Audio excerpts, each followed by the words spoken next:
जो हम topic discuss कर रहे हैं उस टॉपिक का नाम है इशू ऑफ शेयर्स में टाइप्स ऑफ सब्सक्रिप्शंस। सो 3 तरह की सब्सक्रिप्शंस होती हैं। एक होता है फुल्ली सब्सक्राइब्ड, एक होता है ओवर सब्सक्राइब्ड, एक होता है अंडर सब्सक्राइब्ड। तीनों में क्या डिफरेंस है? Let us understand one by one. Fully subscribed का मतलब है the organisation applies for 10,000 shares for the general public to subscribe. The general public subscribes for 10,000 shares, so we call it the issue has been fully subscribed. Under subscribed क्या होता है? The organization asks public to subscribe for 10,000 shares. The general public subscribes for 9,500 shares, so which is less than the offer made, so it is known as under subscription. Now what is over subscription? The organization asks the public to subscribe for their shares. Now people liked the organization, their way of working and everything else, right? So what did the people do? People subscribes for say 15,000 shares, which are 5,000 more than the oversubscribed cases. So those which are 5,000 more than the oversubscribed, these are known as 5,000 more than the applied for, that the applications were called for. So this is known as over subscription. This becomes a case for over subscription. Let us understand all one by one.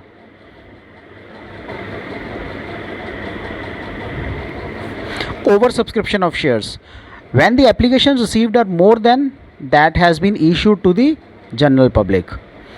A company cannot allot more shares that were offered to the public through the prospectus.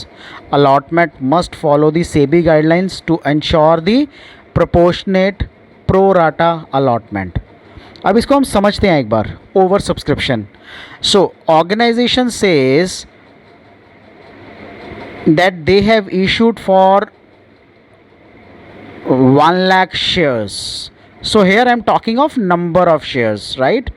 Organization asked the general public to subscribe the shares that have been issued by them. So they have issued 1 lakh shares in number multiplied by face value per share. For example, it is 10. So total share capital should be 10 lakhs.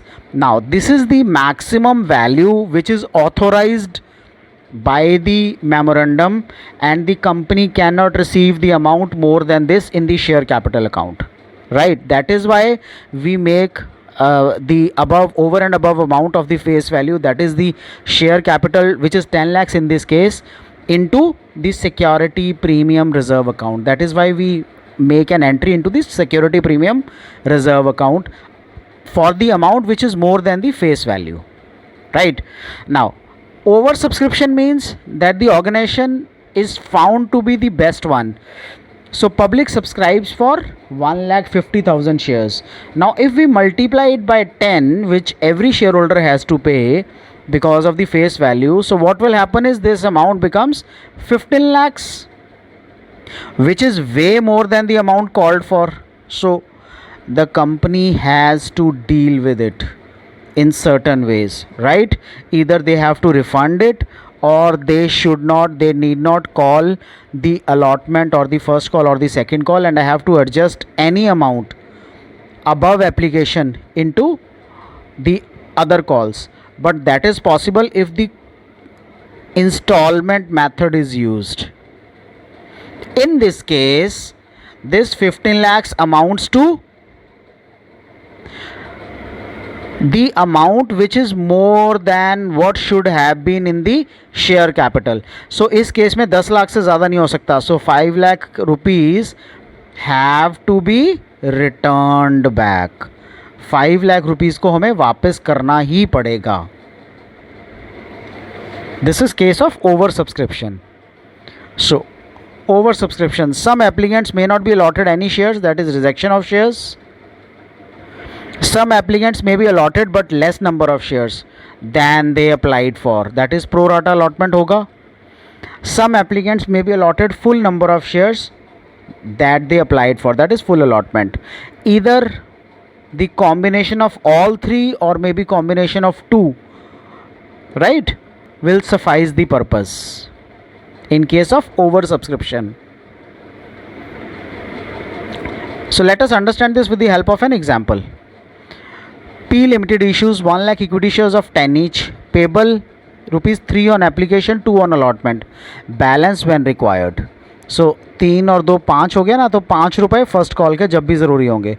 1,50,000 shares were applied for. Okay, so possible cases of allotment क्या हो सकते हैं? Case 1, 1 lakh, first 1 lakh को full allot कर दो, next 50,000 को निल. Case number 2 क्या होगा? जो 1,50,000 शेयर होल्डर्स जिन्होंने एप्लीकेंट्स जिन्होंने अप्लाई किया है, उन 1,50,000 को क्राइटेरिया बना दो कि 1,50,000 रेशो 1 लाख. सो इतने नंबर ऑफ शेयर्स रिसीव होंगे.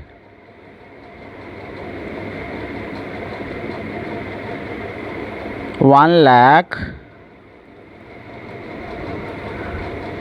50,000, 1 2 3 4 5, 1 2 3 4 5. सो 15 रेशो 10 विच इज़ 3:2. राइट, जिसने 3 शेयर अप्लाई किए उसको 2 शेयर्स मिल जाएंगे ऑर्गेनाइजेशन में. This is pro rata allotment. Case number 3, 1,20,000 को प्रोराटा एंड 30,000 को रिफंड हो जाएगा, 100% रिफंड. केस नंबर 4, 80,000 को 100% अलॉटमेंट, 40,000 को 50% allotment. In this case it is 20,000 because total number of shares issue जो हैं वो 1 लाख से ज़्यादा नहीं हो सकते. एंड 30,000 को refund. Rejection of shares. So this is how we make the rejections. वो कह रहा है 1 लाख शेयर्स हैं, 10 each, 3 and 2 on allotment, balance when required. 50,000, 10,000 shares हैं. So 15,000 applied for. The director decide to reject the excess application. Directly 5,000 रुपया refund कर देंगे. अब कैसे हम अंडरस्टैंड करते हैं? सबसे पहले क्या आता है? Applied shares. सो मैंने 10,000 शेयर्स मान लो अप्लाई किए. अलॉट कितने हुए मेरे को? 15,000 शेयर्स में से 10,000 अलॉट हुए. ओके, टोटल मनी कितना आया? 10,000. अगर इंस्टॉलमेंट्स में आए तो फर्स्ट इंस्टॉलमेंट आएगी विच इज़ एप्लीकेशन का 3 रुपया. सो 30,000 रुपीज़ इज़ रिसीव्ड.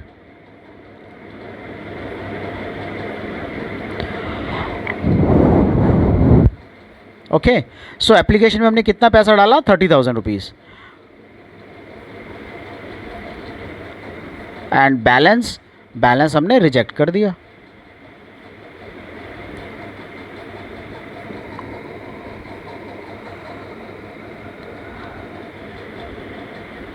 क्योंकि 10,000 were the number of shares that have to be issued, 3 rupees were the application money.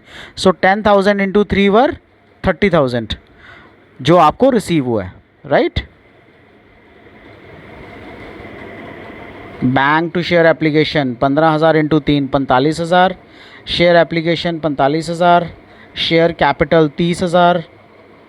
Bank account 15,000. Transfer of application money. Right, did we all understand this? So हमने इस case में क्या किया? Bank account debit to share application account 45,000 45,000. Share application में हमें 15,000 shares आए थे, multiplied by 3 rupees which becomes 45,000. ये हमें पैसा रिसीव हुआ. अब हमने इशू तो 10,000 शेयर्स ही करने हैं. सो हम क्या करेंगे? 10,000 15,000 इंटू 3 45,000 हमें रिसीव हुआ. 10,000 इंटू 3 30,000 आ जाएगा शेयर कैपिटल में and balance. So 15 minus 10 5,000 into 3 15,000 will be refunded back to bank आ जाएगा. Pro rata allotment of shares. So same general entry है. Bank account debit to share application account 10,000 shares into 3. So total आपको कितने receive हुए? यहाँ पे थोड़ी सी mistake है. 15,000 शेयर्स है, not 1,50,000. So bank to share application आपको 15,000 इंटू 3 45,000 रुपया रिसीव हुआ. Share application to share capital to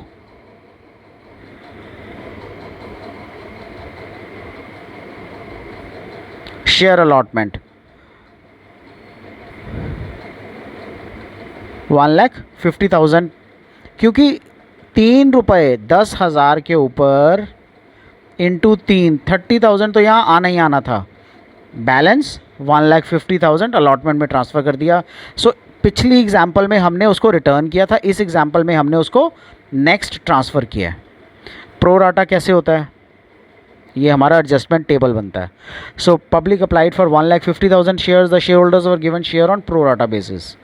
so 1,50,000 applications कितनी रिसीव हुई 1,50,000 shares allotted 1 lakh total money कितना रिसीव हुआ है total money is 1,50,000 into 3 4,50,000 receive हुआ एंड एडजस्टेड कितना है ऑन एप्लीकेशन पे 1 लाख इंटू 3 लैक्स सो 1,50,000 कहाँ जाएगा नेक्स्ट अलॉटमेंट में जाएगा right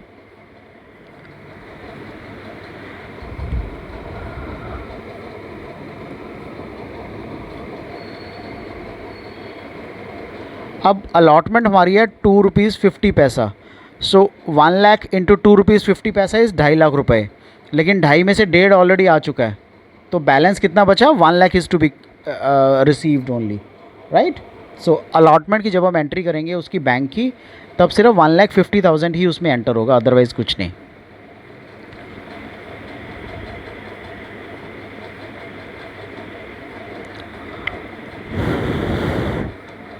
once again for the better understanding of the table this was the table